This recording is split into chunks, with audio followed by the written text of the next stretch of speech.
Another day, another dollar. Thank the Lord for another 24. God, I do that with you. Just getting back to the house from the gym, man. Back day. Got some heavy deadlift work in today, man. Feeling pumped up. Quick correction officer video, though, man. This video I'm talking about, you know, my people that's coming on, that's starting their new career as a correction officer. Should you stay a correction officer for your whole career, or should you seek other avenues of employment as far as promoting up? You know, within the prison system, there's different jobs besides being a correction officer. You got to think now, especially where I'm at, the Bureau of Prison, I think the last I checked, it's like 36,000 employees that works for the BOP nationwide. A lot of them are not correction officers. You know, you have within the prison, you got counselors, you have secretaries, you got people that work in the kitchen, people that work in the warehouse, people that supervise the inmates when it comes to HVAC, plumbing, landscape. You have recreation officers when the inmates are out at the rec yard. You got officers out there, you know. So you have a lot of different opportunities outside of being a correctional officer. You know, you don't necessarily have to stay a correctional officer. You know, at the end of the day, me or nobody else can decide if you should stay a correctional officer or you should try to promote up or get a job outside of custody. You have to make that judgment call. You know, you have to weigh all the factors that comes, you know, with possibly staying a correctional officer for the duration of your career or possibly branching out, you know. And even outside of the Bureau of Prisons, right? Let's say you get on with the Bureau of Prisons or you get on, you know, a state jail, a county jail.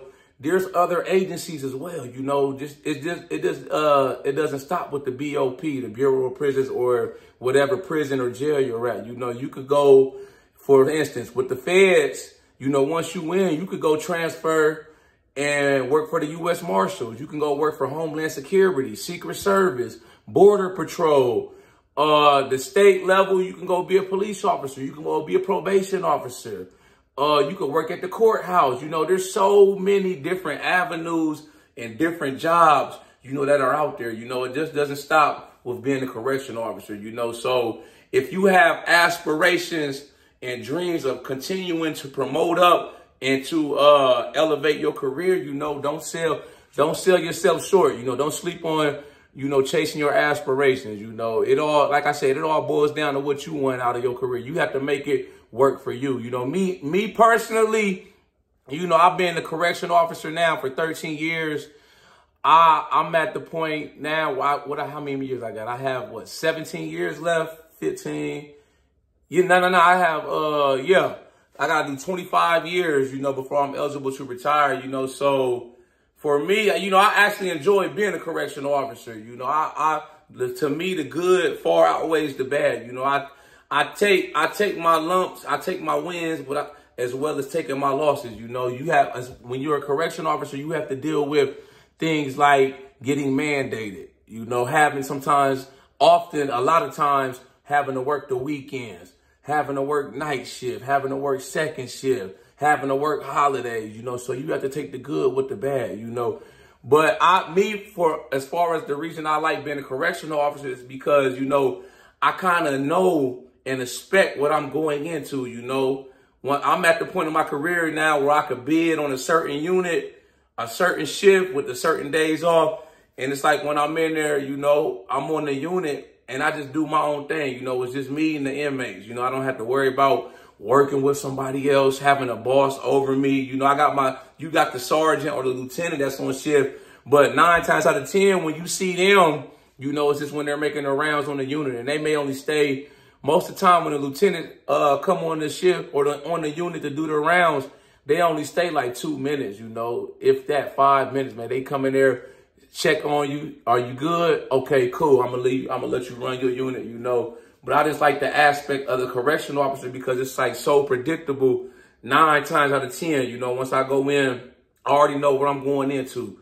I already know how my shift is going to be majority of the time. You know, I'm going to go in there, sit on the unit, you know, do my rounds every so often and go sit back down in the office. That's all I do. Turn keys. You know, somebody need an inmate, medical, or the kitchen, or somebody needs an inmate. I go find the inmate, tell them they need to be there at this time, and I go sit back down. That's it. You know, I like simple. I like simplicity. You know, that's what works for me. You know, it may not work for you. You know, like I say, everybody has different aspirations. Everybody has different goals. You know, me personally, you know, I feel like I may at some point, you know, in a few years, I may look into getting a different job outside of custody. You know, I thought about possibly putting in, you know, for a rec officer job, or maybe trying to get into the warehouse. You know, we'll see how things go. You know, I've been on the same shift, night shift, for like the past 6 years. You know, I got the weekends off right now for like the past, that whole time I've been off on the weekends for like the past 4 years. So it's going pretty good. I make it work for me. You know, I get plenty vacation time up. I try to spread my vacation out throughout the year. So it's like I'm not, you know, I got a vacation in January, for instance. I don't have another vacation until damn near August. I try to do it like every, you know, 2 or 3 months. So I'm constantly taking vacations.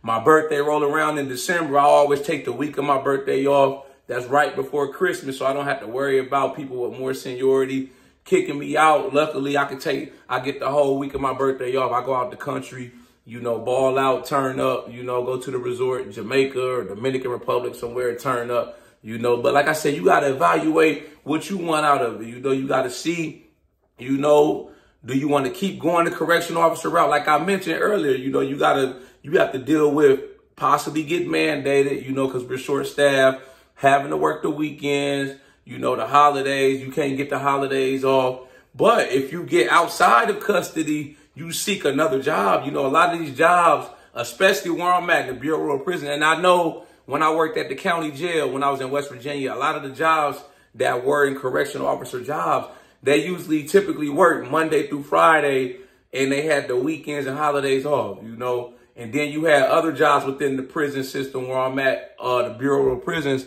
You know, for instance, I was talking to one of my homies today. He works in the warehouse.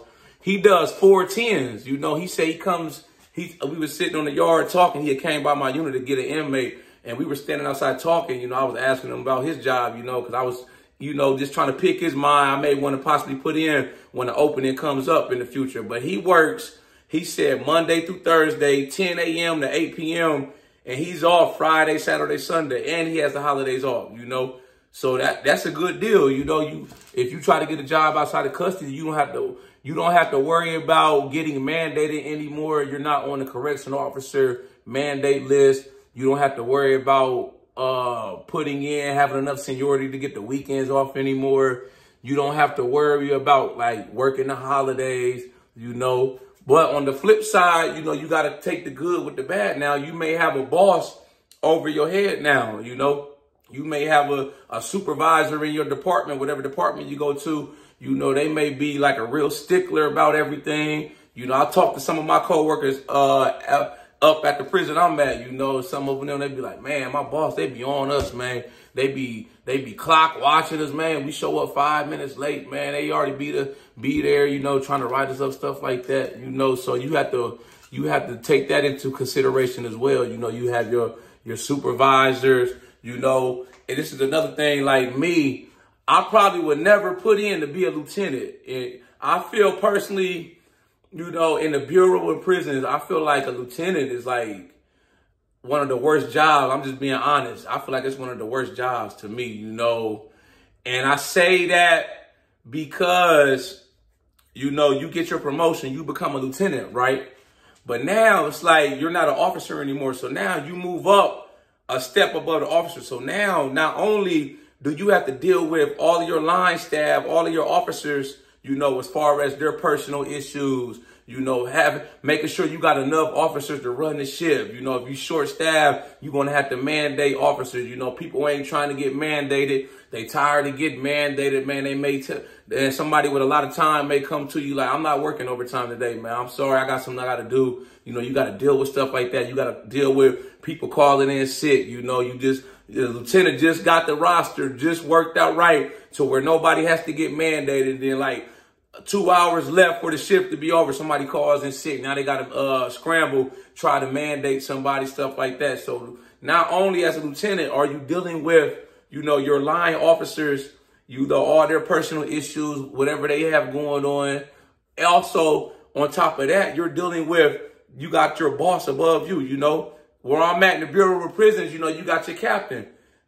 He's a step above the lieutenant, you know. So the captain is in charge of making the lieutenant's schedule. You know, the lieutenants don't get the bid like the officers do. You know, the lieutenants, they have to go to whatever ship the captain tells them to go to for that quarter, you know. So a lieutenant, man, they can have 20, 25 years in. They've been on day watch for so long. Now they become a lieutenant. And, you know, it's like the captain, shoot, for whatever reason, man, that's how he put the roster. They on night shift now, or they got to work second shift, you know. So me looking at that, I'm like, shit, I'd never be a lieutenant, you know, because for one, it's like I make more money working overtime than the lieutenants, and I don't have to deal with all the politics, all the drama, all the extra stuff that they have to deal with, you know. So, and I get to pick my own schedule, you know, what shift I want, what post I want, the days off based on the seniority. I don't have to worry about somebody setting my schedule, this and that. And like I said, I make more money than most of the lieutenants already, just working a lot of overtime. So it's a win-win for me, I feel, you know. Like I said, though, at the end of the day, you just got to make the job work in your favor. You know, you got to find your lane. You got to find what you like, you know, what's your aspirations, what's your goal? Are you content with just being an officer, or do you have further aspirations? Like I say, if you have further aspirations, then cool, that's good. Don't sell yourself short. You know, there's so many different agencies, you know, so many different jobs, you know, and not just within whatever facility you work at. Like I said, you got all these different agencies out here, you know, so it's like the sky's the limit. You know, you could be whatever you want to be, especially in this day and age, you know. If you're willing to be mobile, you know, when I say mobile, willing to pack up, you know, and move to a whole different state, you know, especially with the Bureau of Prisons, man, if you're willing to be mobile and you want to, you know, go to different prisons in different states, transfer, man, the sky's the limit, man. You would take off like a rocket, man. I've seen cases, man, where there was an officer, you know, and he left and transferred to a whole bunch of different prisons. And he came back to where I'm at Butner as a captain, you know. And that was like within like a 10-year period, you know. So it's like the sky's the limit if you're willing to be mobile, you know. Like I say, though, at the end of the day, you got to also evaluate every aspect of the job that you may be interested in, you know. So me, for instance, you know, when I'm looking at potential jobs I may be interested in applying to, you know, if I got friends or people I know that's already doing that job, I try to pick their brain, you know. For instance, you know, I work out at the gym at my prison. A lot of the people that work in the recreation department, they also work out at the gym. So I'm cool with a lot of them. You know, I've already talked to a lot of them, you know, as far as what all the job entails, you know, how does it work as far as the scheduling, the days off, holiday, vacation leave, this and that, you know. So I kind of got the 411 on the rec officer job. I think a few of them, man, that I'm cool with, they was like the recreation supervisor at the time. He had wanted me to go to rec anyway, just because, you know, they know I work out a lot. You know, I mean, I'm big into fitness. You know, I used to play football, stuff like that. So they were saying that. So like I said, I may look into possibly being a recreation officer in a few years. You know, right now, I'm happy. I'm cool with how everything is going. You know, I'm making it work for me. You know, I got my set schedule. This is like how my schedule rolls right now. You know, I'm on morning watch, you know, night shift at the prison I'm at. I've been on the same unit for probably, like I said, the past 5 years. I'm off Sunday, Monday. So it's like I get off. I try to get off. I just do my 8-hour shift on Saturday morning. I get off at Saturday, 8 a.m. I don't have to be back at the prison until Monday night going into Tuesday. And then I do like 4 doubles a week, 4 16-hour shifts Tuesday through Friday. And, you know, that's what I do. It works for me. I'm on a mission right now. Some people may say I'm working too many hours. I'm on a mission, though, man. I'm trying to grind up as much money as I can, stack up as much money as I can. And a lot of that money I'm taking and I'm investing it, you know, I'm investing it back into me, you know. I pay for stuff like investing in this YouTube channel, you know, investing on my social media pages, you know, trying to grow my reach, you know, more people can see my stuff. If I'm paying for promotion, stuff like that, I'm taking a lot of money from that overtime and I'm buying stocks, crypto, you know, I paid all damn near most of my debt outside of the house you know, so that's what I do. I'm being smart with the money. I tell people this all the time, you know, especially the new people that's coming in to be a correction officer. I tell them from the rip, try to put as much money in your retirement account as you can and don't touch it for no reason, unless it's an emergency or it's something like maybe you trying to use those funds in your retirement account to probably put like a down payment down on your first house, you know. But even then, you know, you could, if they got overtime at your prison, shit, you could just do what I did. You know, before I transferred down here to North Carolina, I was at my old federal prison in West Virginia. That whole once I had in my mind I wanted to transfer and I wasn't trying to stay in West Virginia, that whole year after that, I was working as much overtime as I could. You know, I stacked up about $10,000, you know, that, and I was like, that's going to be my down payment. You know, I said, boom, okay, good. I got that together. Now I'm going to put in for my transfer, and lo and behold, I got picked up here at Butner. I had put in for like 3 different federal prisons. I put in for Hazleton, I put in for Lexington, Kentucky, and I put in for Butner, you know, and Butner just happened to pick me up, you know. So when I came down here, I already had in my head that I was trying to buy a house. I wasn't trying to keep renting, you know. I had my money, so I came down here. Once my transfer went through, I had like a 3-month grace period before I had to report down here to North Carolina. So I got in touch with a realtor down here. You know, I would come down here like every other weekend, look at houses, and I finally found a house I liked, you know. So by the time my transfer was time for me to report, I already had my house, you know, stuff like that. I was good to go, you know. So it worked out pretty smooth, you know. I'm 10 minutes away from the prison. You know, I was like going into it, I want to be as close as I can to this prison. I'm 10 minutes away. My last prison I worked at, I was like 1 hour and 10 minutes. I lived in Beckley, West Virginia. The federal prison, McDowell, was in Welch, West Virginia. That was like 1 hour and 10 minutes away. What we used to do, all the officers that worked at McDowell that lived in Beckley, we all would meet at a local Walmart, and there's a whole bunch of vans, and we would do the van pulls down there. You know, that got old. I was like, man, I can't do that. So I was like, once I found out about all the housing subdivisions out here in this area that are like 10 minutes from the prison, I was like, oh, that's a no-brainer. I'm trying to get a house out here, man. I could leave work in between shifts, come home real quick and go back to work. Yeah, that was a win-win for me, man. But yeah, like I said, you just got to evaluate what you want out of it, man, and go after what your dreams or what your aspirations are. Don't let nobody get in your ear. You know, don't let nobody talk you out of something. Don't let nobody tell you can't do something, man. You can do whatever you want to do, you know. And just because somebody that you may know that's doing the job, they tell you that they don't like it, doesn't necessarily mean you're going to not like it. You know, you got to, if that's what you want to do, you should go and see for yourself, you know, before you just take somebody's word. You know what I'm saying? Y'all like this video, make sure you subscribe to my channel, At The Ghetto Bodybuilder. Follow me on Instagram, TikTok, At The Ghetto Bodybuilder. I got the merchandise for sale. Shop with me. This is one of my gym shirts right here.